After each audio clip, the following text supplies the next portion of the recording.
ನಾವು ಅವ್ರು ಎಲ್ಲರೂ ಅಂದ್ಕೊಂಡಂಗ ಏನು ಗುರು ಗೋವಿಂದ ಭಟ್ರು ಇದು ವಾಂತಿ ಮಾಡ್ತಾರೆ, ಅದನ್ನ ಸರಿ ಸಾವಿರ ಕುಡಿತಾರೆ ಅಂತ ನಾವು ನಂಬಿದ್ದೆವು.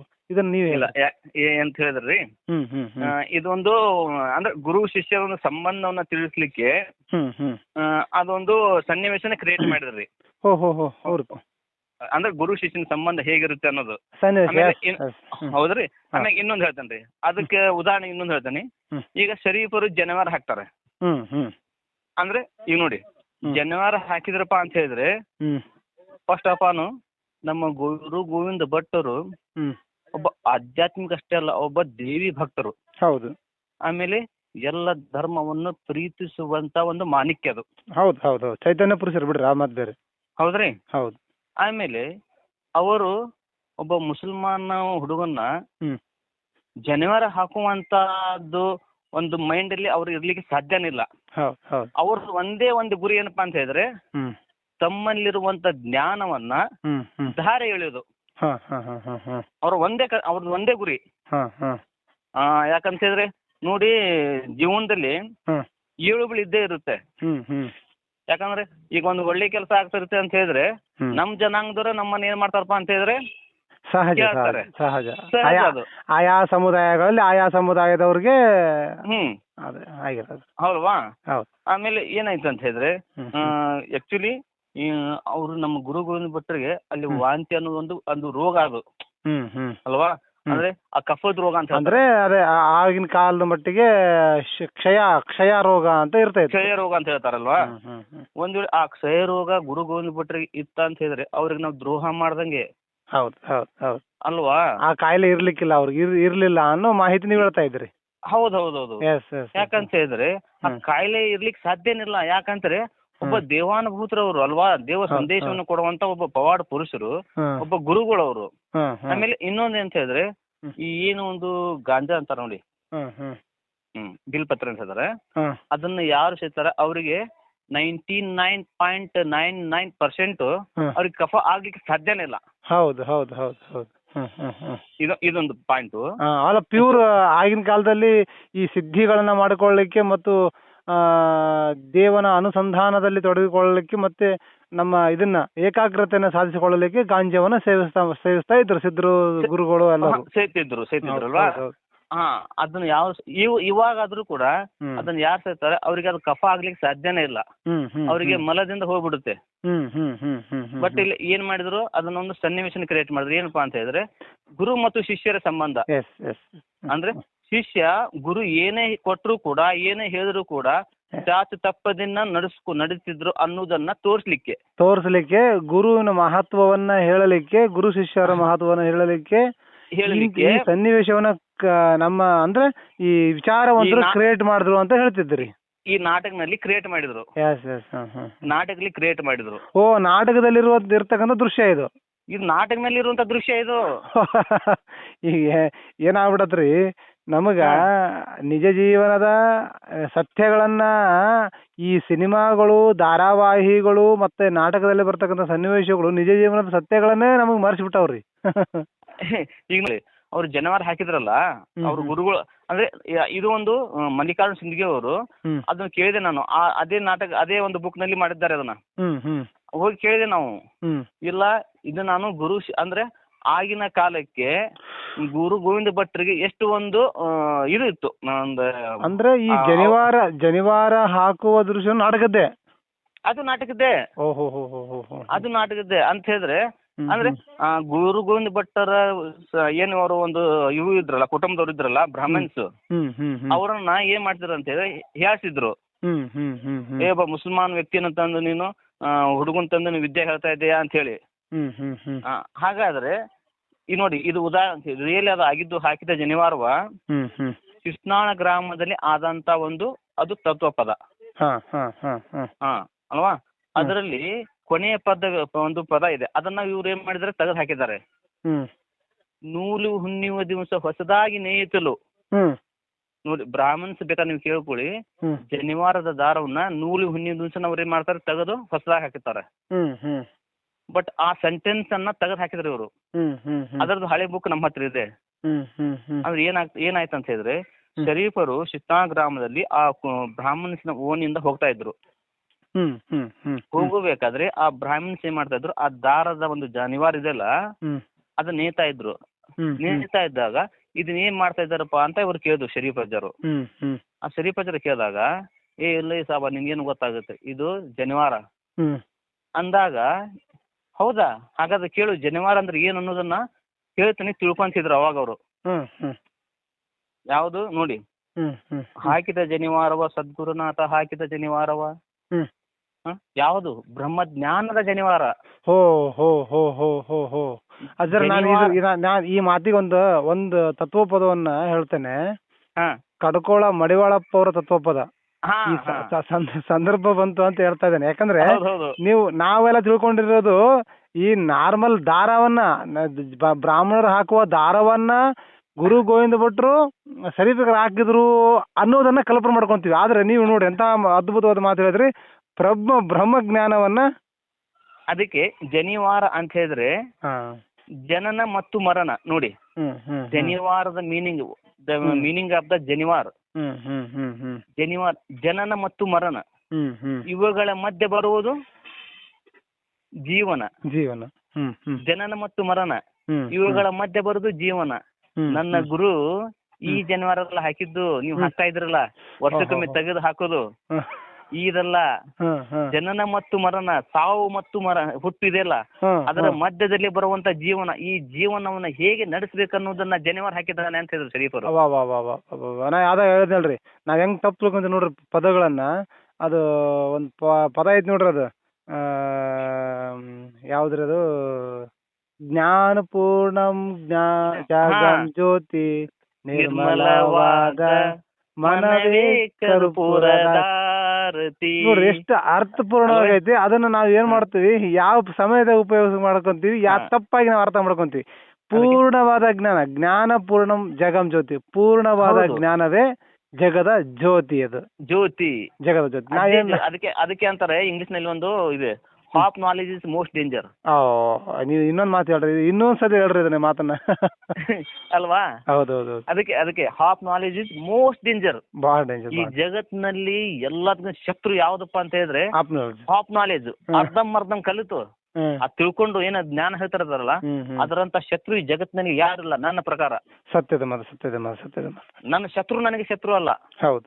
ಯಾಕಂದ್ರೆ ಆ ಶತ್ರು ಒಂದಿಲ್ಲ ಒಂದಿವ್ಸ ಮಿತ್ರ ಆಗೇ ಆಗ್ತಾನೆ. ಹೌದು.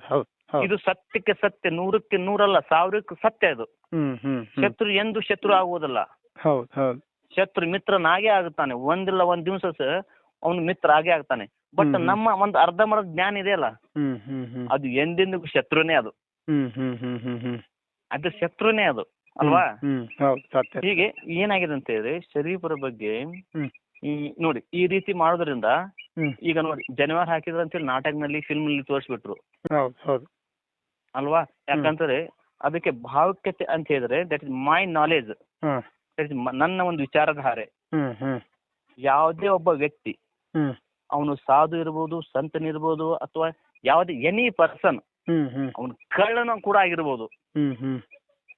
ಒಬ್ಬ ವ್ಯಕ್ತಿ ತನ್ನ ಧರ್ಮದಲ್ಲಿ ಇದ್ದುಕೊಂಡು ತನ್ನ ಧರ್ಮದ ನಿಯಮ ನಿತ್ಯಗಳನ್ನು ಪಾಲಿಸುತ್ತಾ ಪರಧರ್ಮವನ್ನು ಆರಾಧಿಸುವ, ಗೌರವಿಸುವ ಪದ್ಧತಿ ಭಾವಕ್ಯತೆ.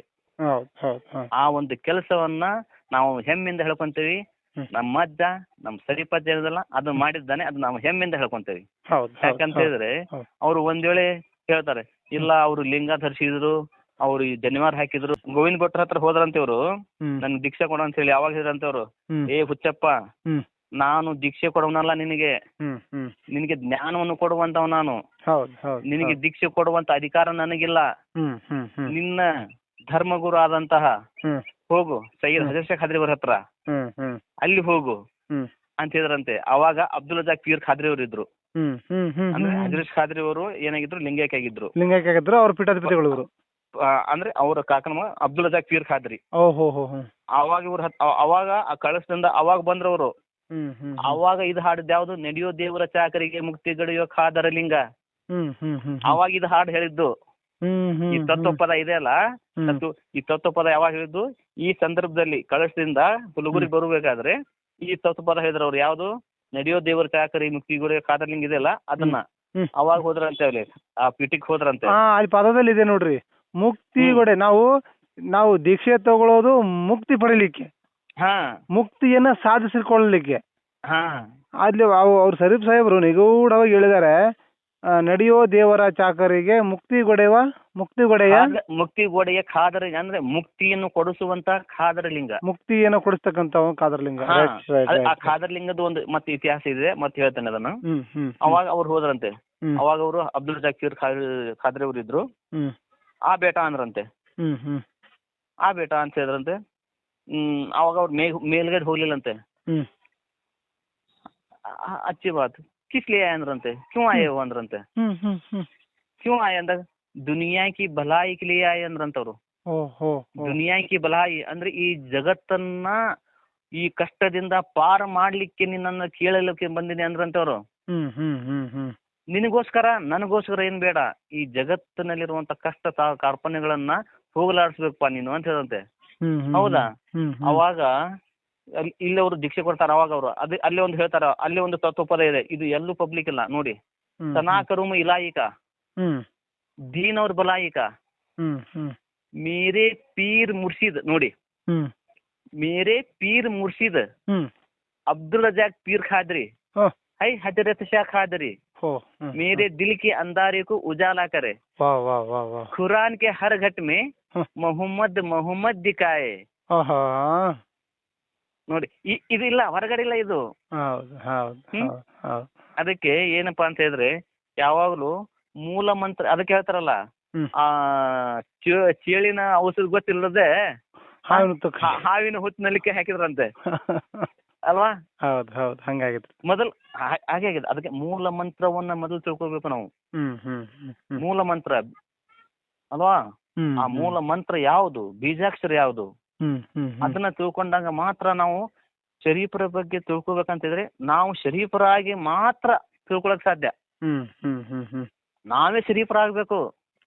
ನಮ್ಮ ಎಲ್ಲ ಮನಸ್ಸು ಏನಿದಲ್ಲ, ನಮ್ಮ ಕಾಮ ಕ್ರೋಧ ಲೋಭ ಮೋಹ ಮದ ಮತ್ಸರ ಎಂಬ ಅರ್ಷಿದ್ಧ ವರಗಳನ್ನ ನಮ್ಮ ಹತೋಟಿಲಿ ಇಟ್ಕೊಂಡಾಗ ಮಾತ್ರ ನಾವು ಶರೀಫರ ಆಗ್ಲಿಕ್ಕೆ ಸಾಧ್ಯ. ಅವನ ಬಗ್ಗೆ ನಾವು ತಿಳ್ಕೊಳಿಕ್ಕೆ ಸಾಧ್ಯ. ಇಲ್ಲಂದ್ರೆ ಸಾಧ್ಯನೇ ಇಲ್ಲ. ಹಾಗೆ ಏನಾಗುತ್ತೆ ಅಂದ್ರೆ ವಾಟ್ಸಪ್ ಯೂನಿವರ್ಸಿಟಿ ಆಗ್ಬಿಡ್ತಾವ ನಾವು. ಹಂಗಾಗತ್ತೆ ಬಿಡ್ರಿಪ್ಪ. ಈಗ ಆಗಿರೋದು ಹಂಗೆ ನೋಡ್ರಿ. ಈಗ ನಾವು ತಿಳ್ಕೊಂಡಿರೋದೇನು, ಈಗ ನೀವು ಹೇಳ್ತಕ್ಕಂಥ ಸತ್ಯ ಏನು, ಇದಕ್ಕೆಲ್ಲ ಎಷ್ಟು ಅಜಗಜಾಂತರ ವ್ಯತ್ಯಾಸ ಐತಿ ನೋಡ್ರಿ. ಎಷ್ಟು ಸುಲಭವಾಗಿ ಗುರು ಗೋವಿಂದ ಭಟ್ರು ಕೆಮ್ಮಿದ್ರು, ಕಫ ಬಂತು, ಕೆಮ್ಮಿದ್ರು, ಕಫ ಶರೀಫ್ ಸಾಹೇಬ್ರು ಕೈ ಒಡ್ಡಿದ್ರು, ಅದನ್ನ ಉಗಿದ್ರು. ಅಲ್ಲ ಗುರು ಅಂತ ಒಂದು, ಯಾಕಂದ್ರೆ ಅದು ಕಫಾನೇ ಅದು.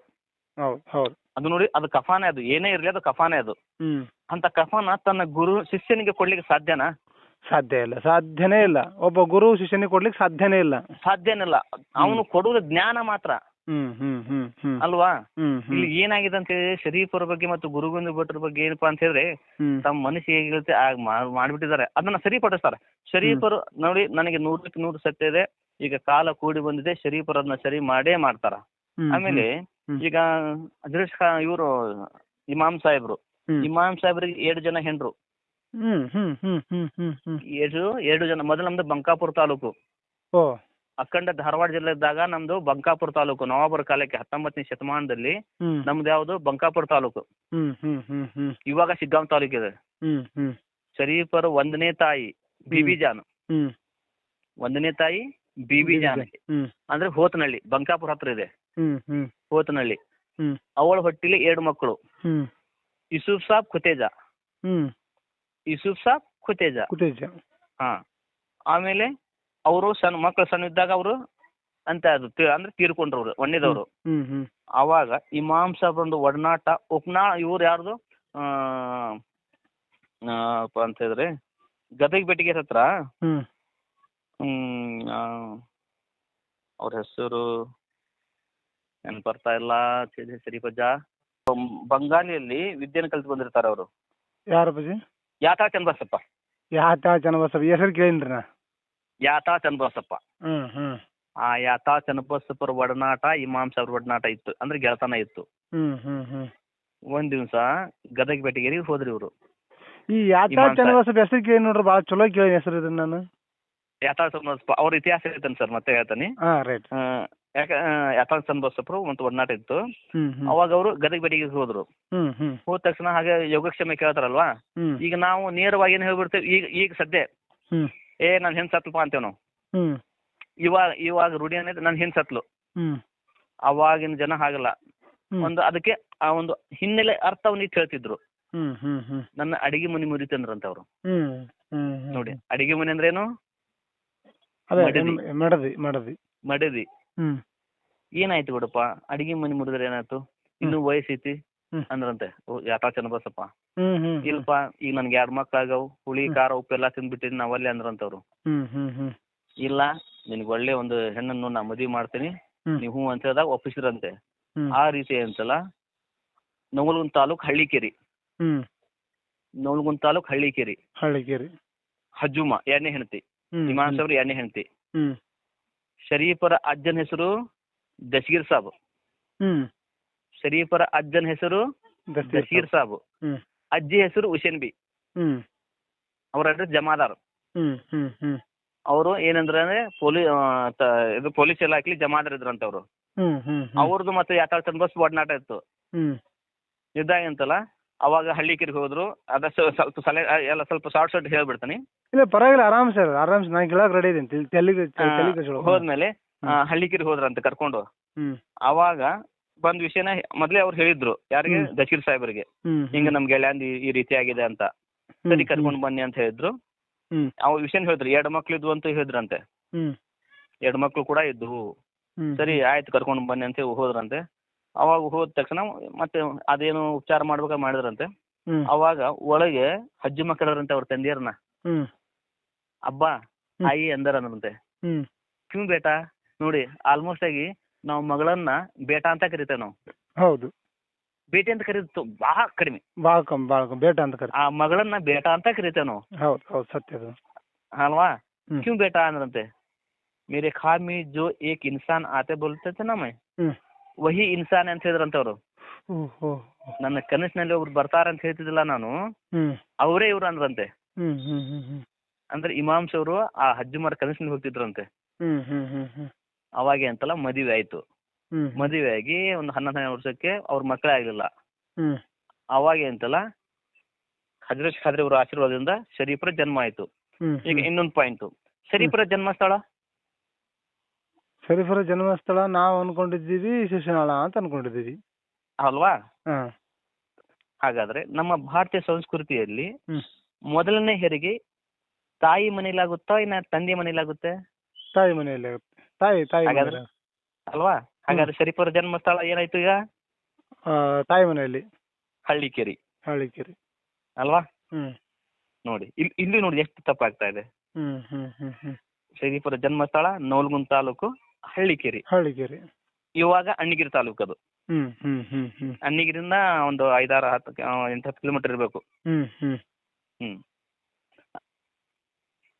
ಈ ರೀತಿ ಇದೆ. ಎಷ್ಟು ಮಾಹಿತಿ ನೋಡ್ರಿ, ಎಷ್ಟು ಮಾಹಿತಿ ನಮಗ ಕೊರತೆ ಐತಿ ನೋಡ್ರಿ. ಯಾಕಂದ್ರೆ ಸರಿ, ಆಗೇನ ಡೌಟ್ ಇದ್ರು ಕೇಳಿ, ಅವಶ್ಯವಾಗಿ ನಾವೊಂದು ಡಾಕ್ಯುಮೆಂಟ್ ರೆಡಿ ಮಾಡ್ತಾ ಇದ್ದಾನೆ. ಮಾಡೋಣ ಎಲ್ಲ ಸೇರಿ ಅಂತಲ್ಲ. ಖಂಡಿತ ಮಾಡೋಣ್ರಿ. ನಾವು ಈ ವಿಷಯವಾಗಿ ನಿಮ್ಮನ್ನ ಚರ್ಚೆ ಮಾಡಿಸೋದೈತಿ, ಕೆದಕೋದ್ ಬಾಳ ಐತಿ, ನಿಮ್ಗೆ ಕಾಡ್ಸೋದ್ ಬಾಳ ಐತಿ, ಪ್ರಶ್ನೆಗಳು ಬಾಳ ಅದ ನಮಗೂ. ಇಲ್ಲ ನೋಡಿ, ಎಷ್ಟು ಅಗಿತೀವಿ ಅಷ್ಟು ಚಿನ್ನ ಸಿಗುತ್ತೆ ಗುರುಗಳೇ. ಎಷ್ಟು ನಾವು ಅಗದಷ್ಟು ನಮ್ಗೇನ ಸಿಗುತ್ತೆ? ಚಿನ್ನ ಸಿಗುತ್ತೆ. ಅಂದ್ರೆ ಇದರ ಅರ್ಥ ಏನಪ್ಪಾ ಅಂತ ಹೇಳಿದ್ರೆ, ನಾವು ಎಷ್ಟು ಪ್ರಶ್ನೆಗಳನ್ನ ಕೇಳ್ತೀವಿ ಅಷ್ಟು ನಮ್ಗೆ ಜ್ಞಾನ ಸಿಗುತ್ತೆ. ಇದರ ಅರ್ಥ ನಾ ಹೇಳ್ತಾ ಇರೋದೇನಂತ ಹೇಳಿದ್ರೆ, ನಾವು ಎಷ್ಟು ಅಗದಷ್ಟು ಅಂದ್ರೆ ನಾವು ಎಷ್ಟು ಪ್ರಶ್ನೆಗಳನ್ನ ಕೇಳ್ತೀವಿ ಅಷ್ಟು ನಮ್ಗೇನು ಸಿಗುತ್ತೆ? ಜ್ಞಾನ ಸಿಗುತ್ತೆ. ಸರಿ ಕರೆಕ್ಟ್. ಈಗ ನೋಡಿ, ಕ್ಲಾಸ್ನಲ್ಲಿ ಆ ಗುರು ಆ ಶಿಷ್ಯ ಯಾವುದೇ ಪ್ರಶ್ನೆ ಕೇಳಿಲ್ಲಪ್ಪ ಅಂತ ಅವ್ನಿಗೆ ಅರ್ಥನೇ ಆಗೋದಲ್ಲ ಅಲ್ವಾ? ಹೌದು. ಅವ ಪ್ರಶ್ನೆ ಕೇಳ್ತಾ ಇರ್ಬೇಕು, ಅವ್ನಿಗೆ ಜ್ಞಾನಾರ್ಜನೆ ಆಗುತ್ತೆ.